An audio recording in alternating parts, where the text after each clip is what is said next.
Some people are just born to be parents. You've seen these people on Facebook and Instagram.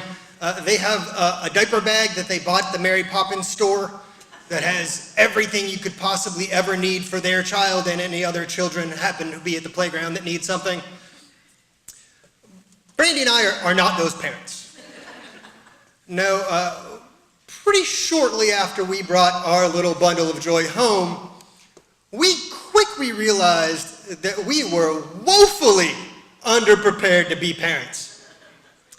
I think, for example, one time, Harrison, who is our little bundle of joy, was taking a nap in his pack and play next to the couch. Brandy and I are both sitting on the couch. The child is sleeping peacefully. The child rustles around a little bit, not like awake, not screaming, just like moving. Some parents' reaction there would be to go pat the child or check the swaddle or reassure the child that he should keep sleeping. Brady's and I's reaction was to hide. We literally just kind of slid down lower on the couch, hoping the child wouldn't see us, so he wouldn't scream at us anymore. And that's kind of how it went for the first few months. We kept waiting for things to go back to normal, and then they never do. But the nice thing about children is, at some point, they just become the new normal, and you kind of get the hang of it, and you kind of embrace your role, and I'm the daddy, and Brandy's the mommy, and Harrison's the kid, and you kind of get the hang of it. And you start to feel good about yourself as a parent, and you start to understand things about parenting. And one of those things that we've come to understand is that parenting is very satisfying, but it's satisfying on like a knife's edge. Like, it can always go south in a heartbeat.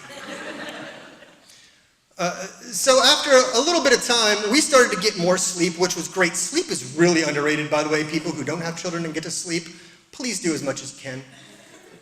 But one day we had a great day, and we gave Harrison a bath at the end of the night, and he's running around his room naked after the bath, and he's having a great time, and he's laughing and giggling, and Brandy and I are on the other side of the room, and we're laughing and giggling, and ha ha ha, we're such great parents, look at how fun this is. And then Harrison runs behind the chair and proceeds to take a shit. He took a shit right on the floor, the carpeted floor in his room.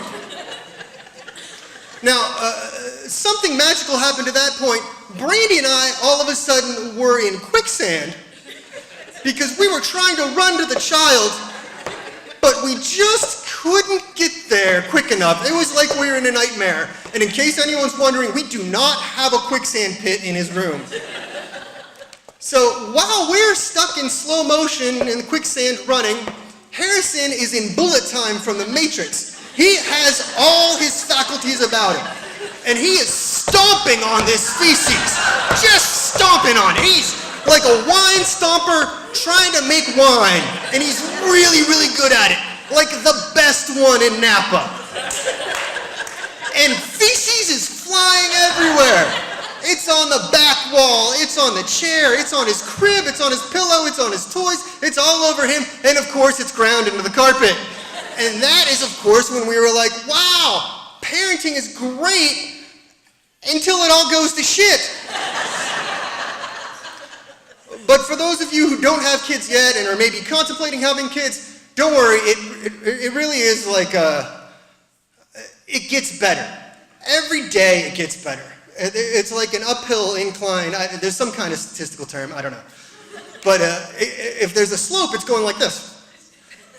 Because the kids get more entertaining. They start to talk. And then they start to walk. Well, they walk before they talk, but whatever. Anyway, they start to be more cool. And they start to have feelings, and they start to be able to express those feelings. And they start to be able to tell you things. And then sometimes, when you're really lucky, you get a perfect day.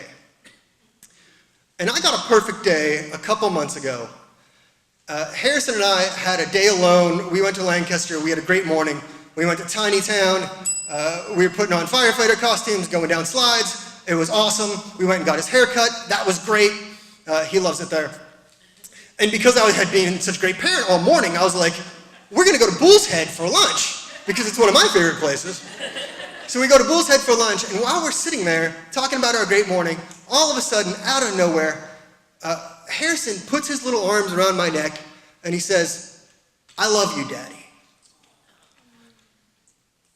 And at that moment, I don't know if my heart grew 3 sizes or if it melted, but I was so amazed at this little person who wasn't anything, all of a sudden knew about love and decided that he loved me and was using it in the proper context. I was so proud and so happy, and I just felt this warm glow in my chest, and it just filled out throughout, and then I felt something cold and wet in my pants, and I realized that while I had that 3 seconds in my feelings, congratulating myself and patting myself on the back about being a great parent, Harrison had grabbed a glass of ice water and dumped it in my lap. Thanks.